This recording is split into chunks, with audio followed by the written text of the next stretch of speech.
Thank you for joining us for this Blackboard Collaborate session, Temporary Learning Plans with some procedural and instructional guidance. I'm Dawn Schaefer. I'm the coordinator for due process and eligibility, and I have two colleagues with me this afternoon. Good afternoon. My name is Andrew Guillen, Manager, Due Process and Special Education Services. Hi, I'm Kelly Cochran. I'm the coordinator for Special Ed Related Services. So our agenda for this session is to talk about the temporary learning plan, talk about the extension of eligibility timelines, talk about special education meetings during this time of school closures. We'll talk some about instruction and staff expectations as well. First of all, we are not amending all IEPs or 504 plans, either in CSTARS or on paper. Instead, teachers will be required to develop a temporary learning plan for each student on their caseload so that we can outline the services that will be provided during the school closure. If you look at this graphic, it explains a little bit about what we're looking at in terms of plans for students. All students will receive this temporary learning plan, and some students may need an addendum without a meeting or an updated 504 plan to address something specific. Fewer students may need a telephone conference to address initial or annual IEPs or 504 plans, or local screening, eligibility, reevaluations, 504 qualifications, and transfers. And then the least number of students would need a meeting via Blackboard Collaborate, which is this platform.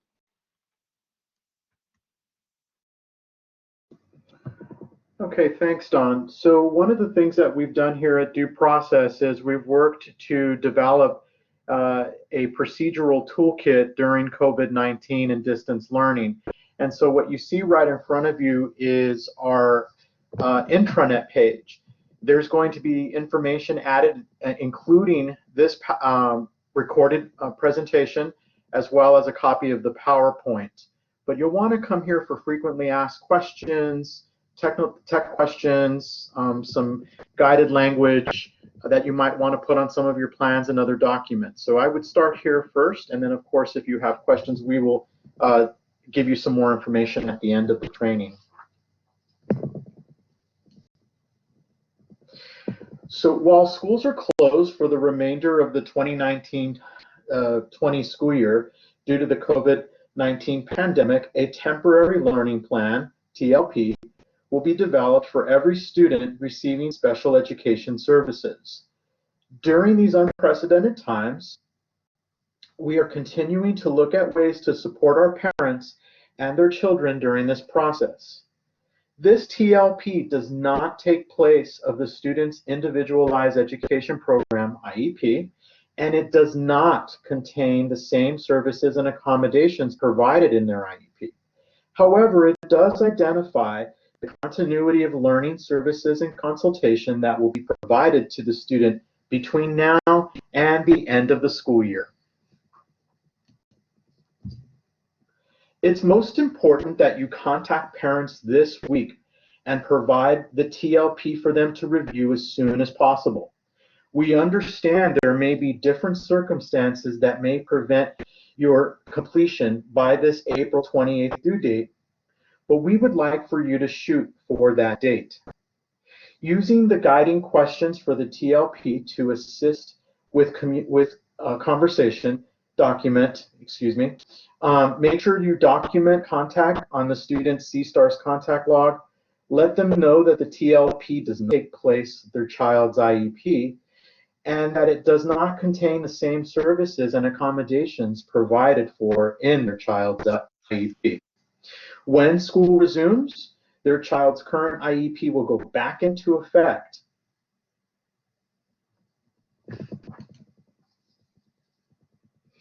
So during the phone call, reassure the parent that we will be providing students with instruction on selected goals and assist with accommodations during designated times weekly. Discuss the following with the parent and document the parent's response to the following considerations. How are you and your family doing? We hope everyone is well. This is a stressful and difficult time for everyone. Does the student have a device and internet access for these supports? Does your child have the ability to engage independently, i.e. use a laptop, keyboard, camera with a special education provider via digital platform? Do you have the ability to commit time to support your child's access to digital learning? Are there specific accommodations that you believe are appropriate for your child?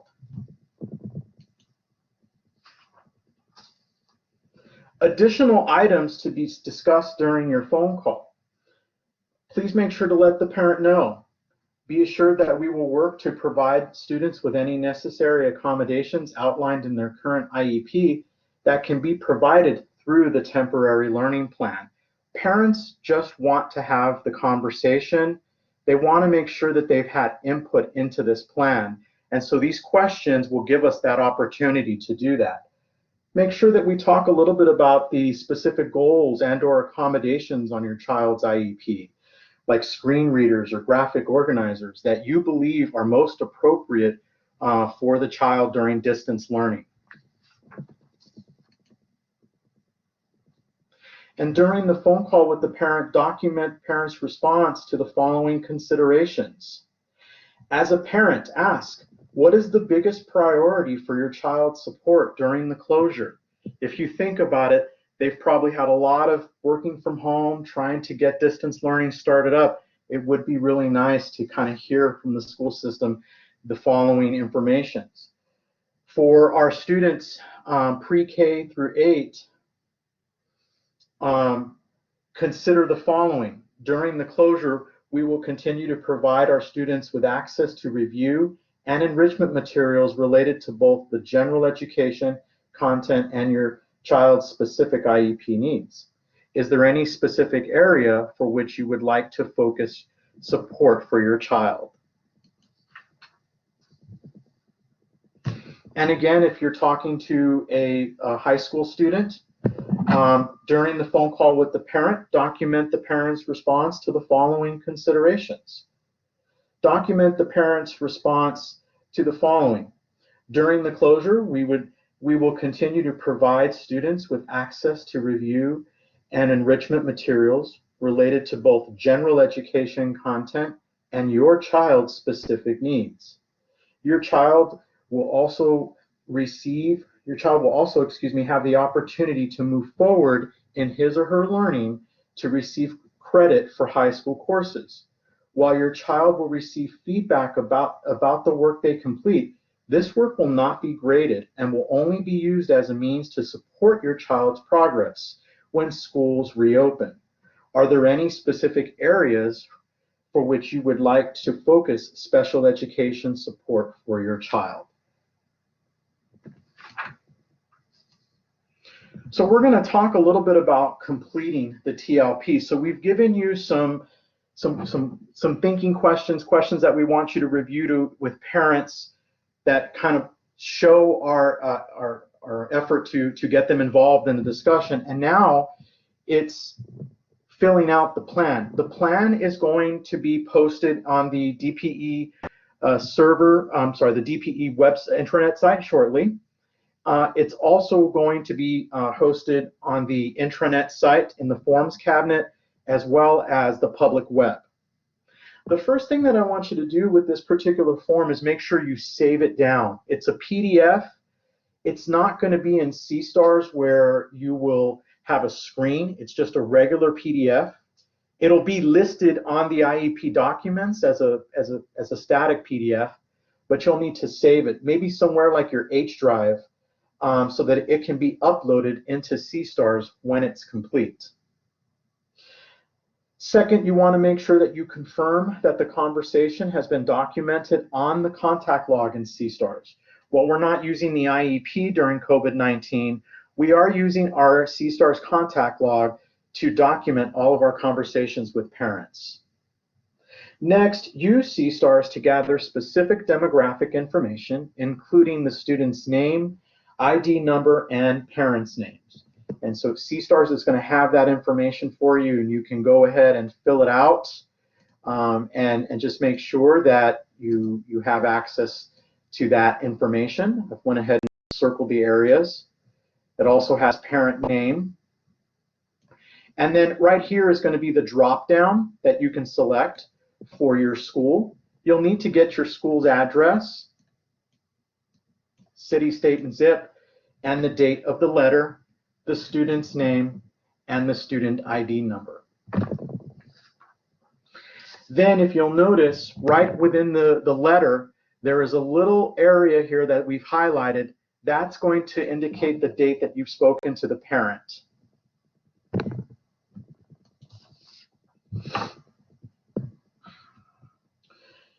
Next, you're going to go ahead and document the goals and short-term objectives that will take place during distance learning.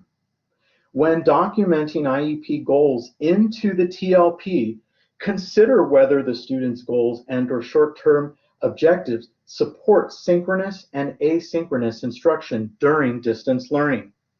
Please remember, many of our low-incidence students have IEP goals with many short-term objectives. During distance learning, teams should prioritize the goals and short-term objectives that address distance learning. Remember, not every goal or objective might be appropriate in the TLP for distance learning. Another reminder is that this information typed in the text box will grow. So the IEP PDF, I'm sorry, the TLP PDF in front of us, whenever information is typed in here, the box will definitely grow to accommodate the information.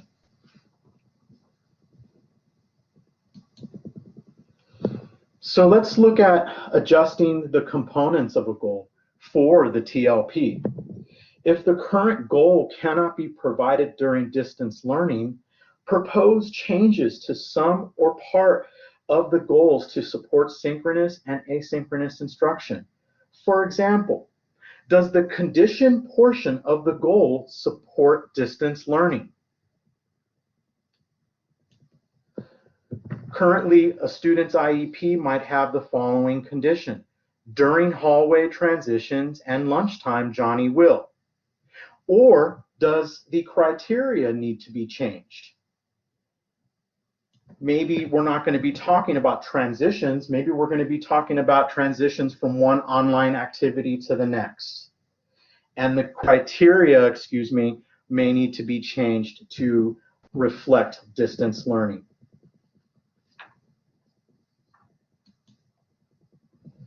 When documenting IEP accommodations and modifications in the TLP, consider whether the student's accommodations and modifications can be implemented during online format.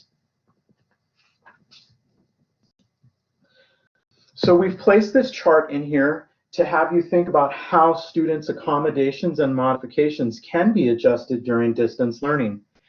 Given time constraints with synchronous and asynchronous learning, what accommodations and modifications might appear on the TLP and not in the IEP? So just remember, we may need to modify some of the accommodations that we have on the IEP to reflect our distance learning plan.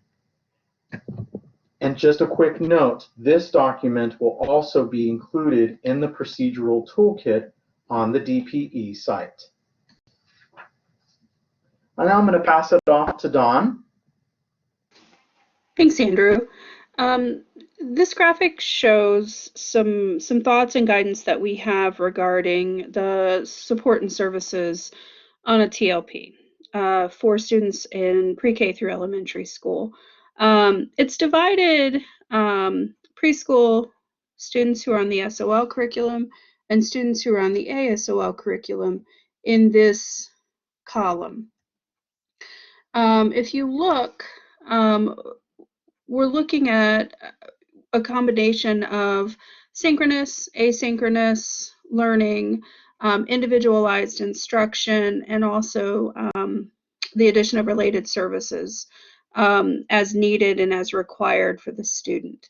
It's really important that case managers collaborate with all service providers for students to help determine what this package of services looks like on the TLP. And it's also really important that all special ed teachers who were providing services to students continue to do so.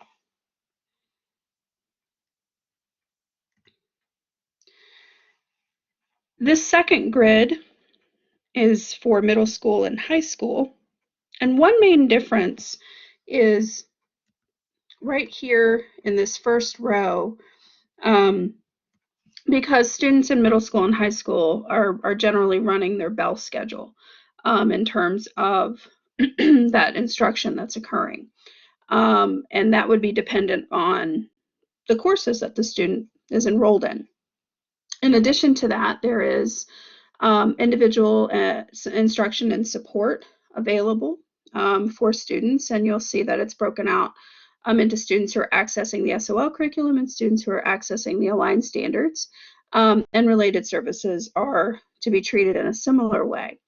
One thing that I want you to know is that these two charts are going to be posted in the procedural toolkit that will be on the DPE intranet site, and that it's really important to talk to parents about what you think and get their input, and that's why we were including the guiding questions.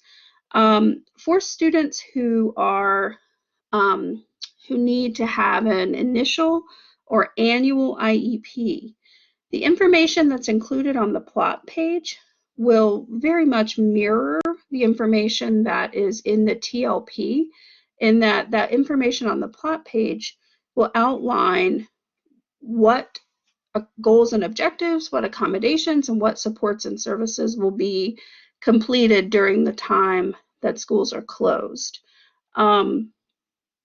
That guiding language will also be available on the procedural toolkit on the DPE intranet site. So services, of course, you would do services much the way that you did services or did goals and objectives and accommodations. Some other things to think about: how will a team teacher provide support? How often is the student included with his or her general education peers for distance learning? And will the student access recorded lessons as one of their delivery models for instruction? So also consider related services, much as we talked about a few minutes ago. And again, another reminder, I can't emphasize enough to collaborate with all the service providers for the student. That includes anyone who's providing counseling through the IEP and any other related or additional service providers. So finishing up the TLP, the language here is a little larger than it is on the form, just so we can go through it. You're going to put in a date for the parent to get back to you. And if the parent doesn't get back to you, go ahead and follow up with them. You're also going to put in a contact email for you so that they can email the letter back to you with their consent, and we'll talk about consent in a little bit. And then, of course, your phone or email is also there. And you'll put your name. And at the bottom, there's the parent's ability to sign this plan. So when parents can respond in a couple of ways. The TLP does allow for the parent to request an IEP meeting, and we'll talk about that in just a moment. If the parent agrees, you're going to document the receipt of the TLP and its agreement in the CSTARS contact log, and you'll upload the TLP to the Historical Documents tab, and then begin implementing it. If the parent doesn't agree or they request a meeting, you're going to document the receipt of that request and the disagreement, if there is one, and then you'll contact the parent to schedule an IEP meeting, probably an addendum, to document their concerns with the TLP and then discuss how the student is supported during distance learning. So some questions that are frequently asked about the TLP. If the parent doesn't agree, schedule a meeting and contact your PSL. And then how do we address SOLs and LRE and placement on the TLP? And the answer to that is that during distance learning, during this COVID-19 closure, SOLs were waived for this school year, and then LRE and placement proposals don't apply. We aren't able to implement that because there's no in-person schooling. Another question that has been looming for everyone is what to do about special education timelines. Right now, what we know from the Virginia Department of Education from a March 17th COVID-19 FAQ is that existing regulations already provide for certain kinds of flexibility regarding extending timelines and holding meetings. FCPS has been utilizing the ability to extend timelines with parent agreement, but we are relaxing those timelines that we had imposed as a division to allow us to mutually agree to do so with the parent until we're back in school. Once we're back in school, eligibility evaluations and eligibilities are expected to occur. As you know, all face-to-face evaluations are suspended while school isn't in session. There just isn't a possibility to do evaluations. We have what we are calling the Extension of Eligibility Timelines letter. That's going to be SSSE 401. It'll be available in the forms cabinet. It'll be available on the intranet page. It'll be available on the internet. And we are working on getting into CSTARS as well. What it does require is that any outstanding eligibility and evaluations will need to happen within 45 school days of school resuming. So some direction regarding completing this letter. If you have an eligibility that's overdue or it's due before May 1st, please complete and send this letter immediately. If you have an eligibility that's due after May 1st, complete the letter and send it to families 3 weeks prior to the eligibility due date. So you may be sending some of those in addition to some of the ones that are overdue or due prior to May 1st, given the timing that we have. If you don't receive a response within a week, follow up with a phone call to the family to make sure they received it and answer any questions they may have. Any other eligibilities due by after June 1st, sorry about that. Letters would be completed for any open eligibilities by June 1, where we haven't completed assessments or eligibilities, anything other that's due after May 1st. We want to make sure that we've communicated with families, that we've pursued the extension of the timelines, and we reassure families that once we're back in session, evaluations will occur. So we're asking you to call each parent and explain that there are no in-person evaluations and that we are proposing extending the timelines to within 45 school days of schools opening. We want to document that conversation in the contact log in CSTARS, much like we are asking you to do for the TLP. Complete the letter, send it to the parent as a PDF, and then upload that to historical documents.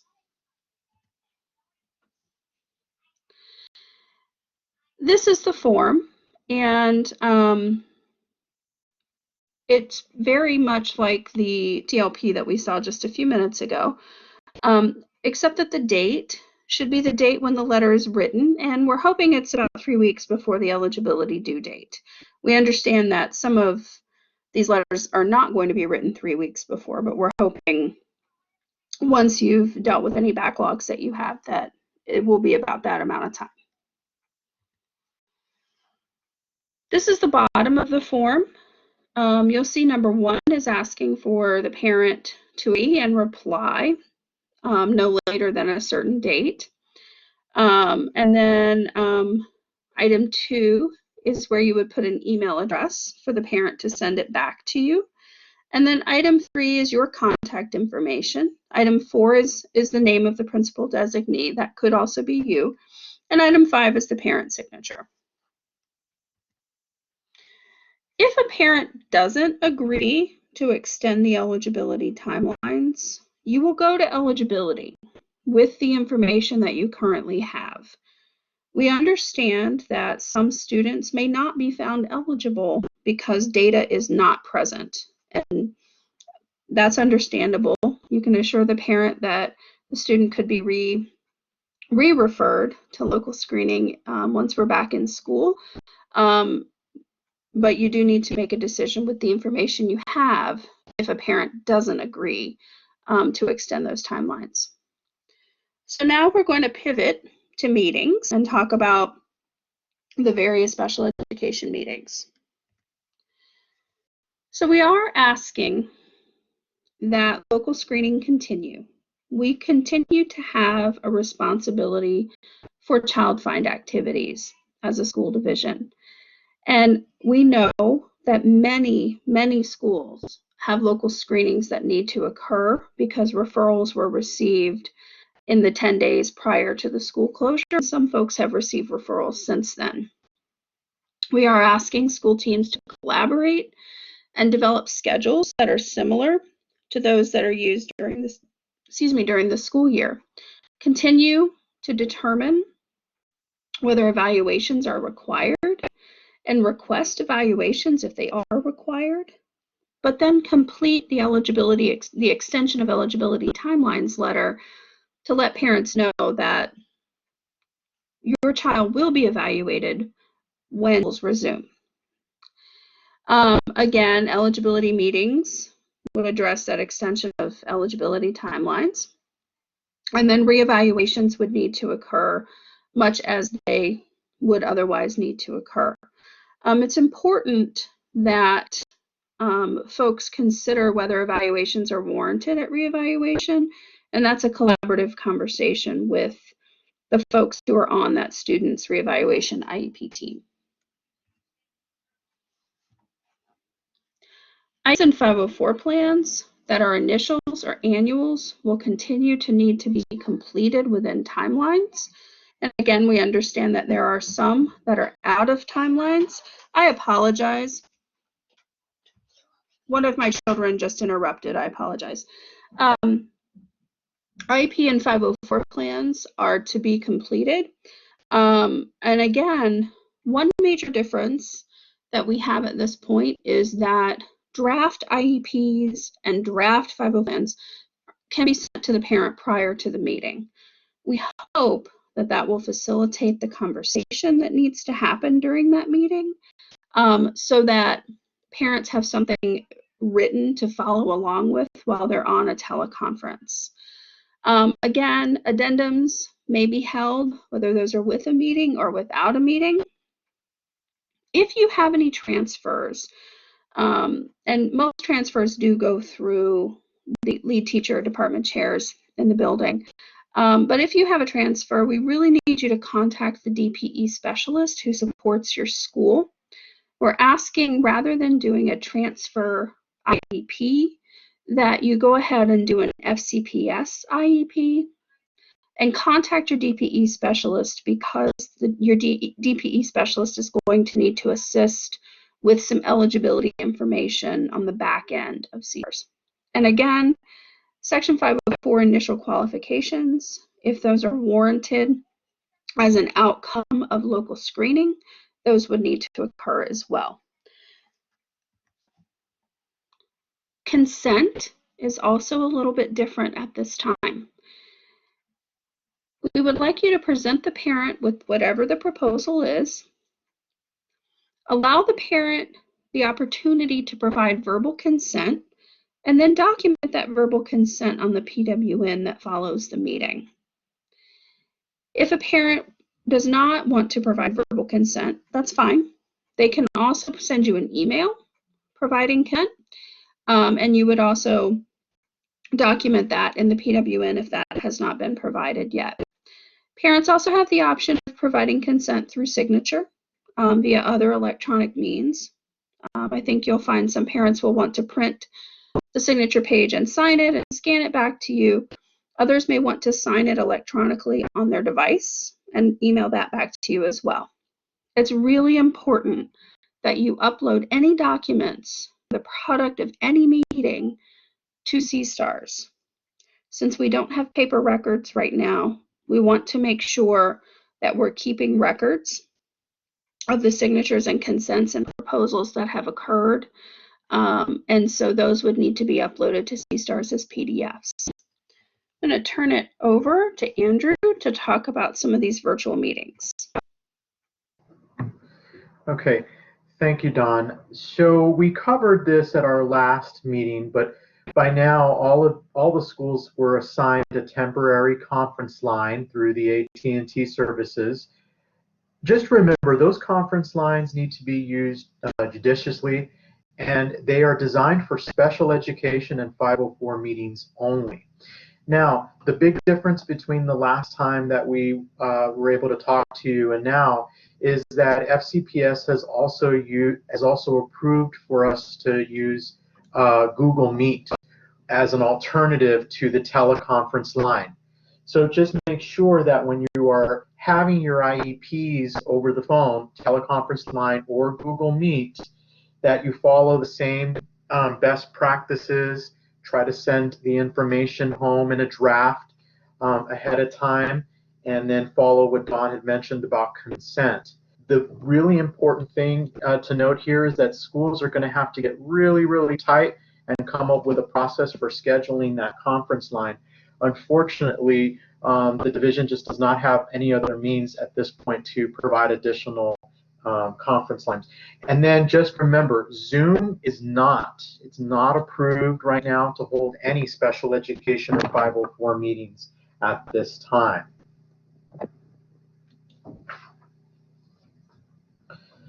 So let's talk a little bit more about the Blackboard Collaborate Ultra platform.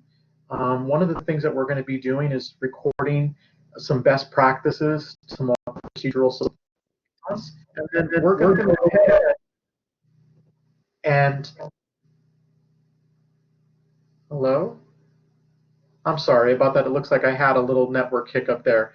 So one of the things that we're going to be doing is making sure that we use the Blackboard Collaborate platform to address unique or IEP or 504 situations. SBITs are going to get a little cheat sheet that's going to help them set up for each session. You will not be able to use your teacher-assigned Blackboard Collaborate Ultra Moderate account to host these sessions.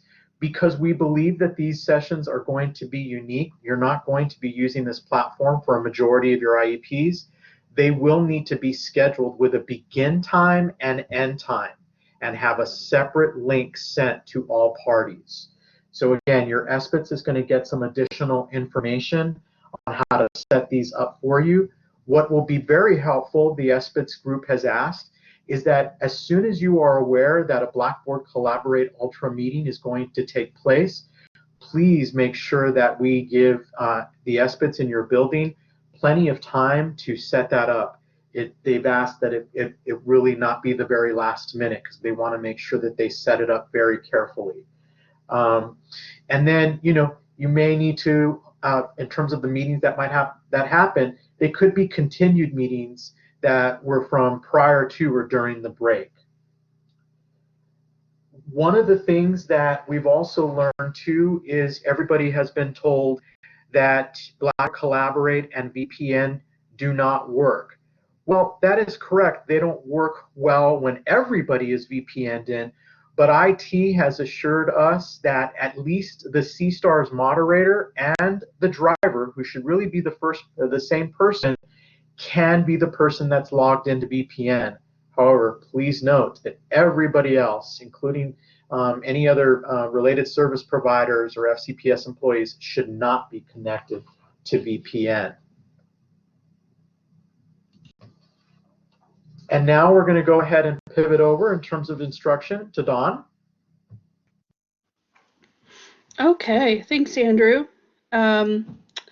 So we understand that everyone is rightfully concerned about confidentiality. We want to assure you that you can provide small group instruction to students with disabilities in virtual and online settings. VDOE has given guidance related to these considerations. And during, in these platforms, we want you to know that Blackboard Collaborate Ultra and Google Meet are permitted for use under FERPA, and that existing federal and state laws for the protection of a student's personally identifiable information do still apply. Some tips. Do not display or make public a student's PII, including their full names. Please use first names only. We want you to also use meeting control settings to minimize interruptions and disruptions. Only allow students to join your virtual class, and don't publicly broadcast the meeting login information. We also want you to use those control settings so you can control who's present during that meeting or class. We know, and you've probably heard of many cases throughout the country where virtual meetings and classes are being publicly broadcasted, and hackers and people who shouldn't be there are taking over and presenting inappropriate material. And we don't want that to happen to you. So we want you to take some precautions. Finally, there's a confidentiality notice for parents of students with disabilities that'll include information related to the disclosure of a student's PII and guidelines and expectations to ensure confidentiality. That should be sent to school administrators for dissemination on Monday, April 13th. I'm going to turn it over to Kelly to talk about instruction and resources. Thanks, Dawn. I appreciate being a part of this conversation. So as you begin your work with your students, rest assured that there are endless resources on 24/7 to support distance learning. This is also where packets reside and trainings from OSEI. They've been a little bit difficult to find, so if you follow the arrows here on this slide, you can locate the resources that you need. Regarding research-based programs, we know that some aspects can be used via distance learning. And coming this week, we will have a training available to provide an overview how this might work. I'm sure most of you have viewed the packets that have been mailed to students. From week 1 through the end of the school year, early childhood and adapted curriculum packets will be sent to families. So if you look at this slide, when we're talking about the early childhood packet, it's all special ed class-based resource and pack, and they'll be sent weekly. For adapted curriculum in grades K through 2, this will be students for whom primary case matter report indicated that they were in ID, IDS, or enhanced autism programs. And for grades 3 to 12, these will be students with VAP on the IEP. And again, these will be sent weekly, the same as the early childhood packets. Packets to special ed students accessing the general ed curriculum were sent on week 1. And then a very large packet will be sent on week 4, and then they won't be sent. They won't have packets after that because they'll be with their teacher. Students can opt out of hard copy packets sent to the home because they are always available online. So the contacts for your special ed packets are Denise Forrest for preschool and Ellie Stack for all others. We're going to pivot on staff roles. Special education case managers and teachers. Your staff roles are to consult with parents, consult with lead and department chairs or your PSL, to propose the temporary learning plan, which was discussed earlier, to implement instruction with students, both individual and group, to communicate with your parents, to document if parents opt out and see stars, for paraprofessionals to carry out support as designated by the supervising teacher, and I'm sure you've already started those conversations. And then for related service providers, it's to connect with individual students and families on caseloads to support learning. I know there are a lot of questions and so many unknowns regarding a lot, but also in regards to related services. So I hope this information that I share with you will help you understand our support and services for students during distance learning. The best place to start for students with related and minimal services on their IEP is with the temporary learning plan. As Dawn mentioned earlier, it'll be important to engage these conversations with your speech and language pathologists, hearing and vision teachers, OTs, PTs, adaptive PE teachers, school psychologists, social workers. So you'll want to work with the case managers. They will work with the case managers and families to determine the appropriate services and how they can best support access and participation for students in the home environment. So what will that look like? We see it as a continuum of services. You can see here that support and services will range from teacher and team support at the base of the triangle, all the way up to simultaneous support at the top of the triangle. When you look at teacher and team supports, you'll find that all students fall into this range of support. Here, your related and additional service providers will be available to school teams for problem solving. For the most part, this level of support would include the universal design for learning principles that support all learners. As you move up the continuum to the next level, service providers will be collaborating with teachers and case managers to determine what accommodations might be needed within the home environment. For example, how will instructional materials be presented? How do these materials need to be adapted so students have access? Service providers can help with that.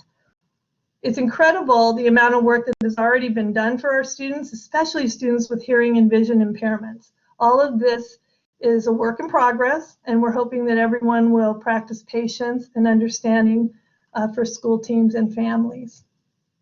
The next level on the continuum is targeted support of families and students. At this level, more is required from related and additional service providers. Think of a coaching model here. For example, the student's occupational therapist may target support in the form of a phone call, email, review of work samples, video modeling of tasks and activities. And as always, service providers will collaborate with the teacher and case manager. At the top tier, students require an even deeper level of service, such as real-time multimedia support with the family and the student. This support can be synchronous or asynchronous. For example, a speech-language pathologist may provide feedback after observing a student during functional activities intended to support the student's IEP. It's important to note here that student confidentiality will be paramount at this level. So here are examples of targeted support from school psychologists and social workers. What will they do? Well, they'll continue to be available to school teams on days they served that school for all meetings. They'll collaborate with teachers to incorporate social emotional learning lessons. They'll consult with special ed teachers and provide services to support social emotional learning and mental health, including behaviors that interfere with learning. They'll engage in targeted outreach on a regular basis. They'll provide student clinic and parent clinic consultation. They'll work with families to maintain connections with private providers, and they'll help families access community resources. I also want you to know that related and additional service providers will have additional responsibilities to ensure that students and staff have the support they need.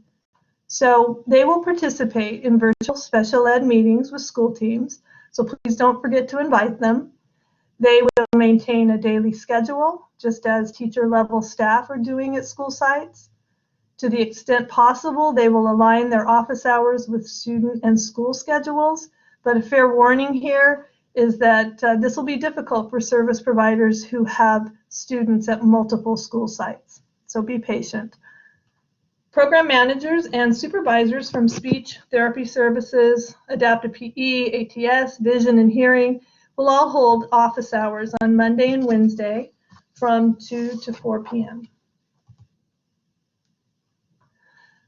So what about assistive technology services? Well, I can tell you that these teachers have already been hard at work supporting schools and students to ensure that tools and supports are available to access distance learning. They're providing support to school-based technology teams, teachers, school teams, central office staff, students and families. So how are they doing that? They're collaborating to deliver distance learning plans. They're providing accommodations in online learning environments. They're training staff and families with synchronous and asynchronous communication. They're collaborating with teachers regarding assistive technology accommodations for instructional materials. Most importantly, they're helping students and families understand and implement appropriate technology accommodations such as word prediction, text-to-speech, speech-to-text, and augmentative communication. So I think that's it for related services. We do look forward to working with all of you. There's one last reminder, though, and I know Dawn has mentioned it a couple of times, so please include all special ed, I'm sorry, my mother was calling me. Please include all special ed related and additional service providers in your conversations around students' temporary learning plans. If you have any questions or concerns, please contact the service providers assigned to your school or connect with our admin team during office hours on Monday and Wednesday between 2 and 4. You can find those links to our office hours at DSS Home, DSS Trainings, OSCI/OSEP's Professional Development Opportunity. Thanks, and now I'm going to hand it back to Dawn. Oh, I'm not. I'm actually I'm going to talk about ABA coaches and behavior intervention teachers. So the ABA coaches will support their teachers in developing lessons. They'll assist their teachers with student behaviors. They'll collaborate to support other teachers as requested. They'll connect with teachers on a weekly basis. And the BITS, the behavior intervention teachers, they'll provide behavioral intervention support as needed. They'll assist teachers with incorporating behavioral best practices in the distance learning environment. They'll consult on individual case referrals and requests for continued support. They'll provide professional development as needed to school and staff. They'll consult and collaborate with parents and guardians as needed.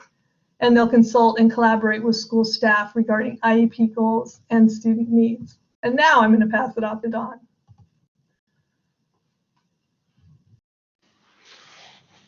All right, thank you.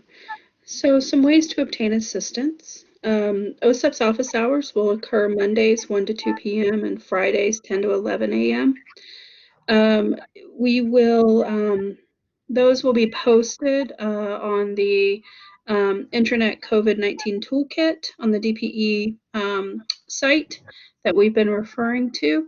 I believe those are also going to be posted in the list that OSCI is keeping. You can also email DPE help. You can contact your PSL. Please don't hesitate to contact the Office of Special Ed Instruction for instructional questions. And again, the procedural toolkit that's on the DPE intranet, we think you'll find really helpful. Andrew, do you want to close us out? Sure. Thanks, Dawn. Okay, so I'm sure you've seen some variation of this through your online trainings past 2 weeks, but just remember, we really are in uncharted territory. And as you've seen, we don't have all the answers, but they're coming. And the reason why they're coming slowly is we want to make sure that we give them to you as accurately as we can. So, we appreciate your patience. And remember, the distance learning and the TLP are not meant to recreate school. If you have any questions, again, please reach out to us. We look forward to assisting you. Thank you very much, and we hope you have a successful first week back.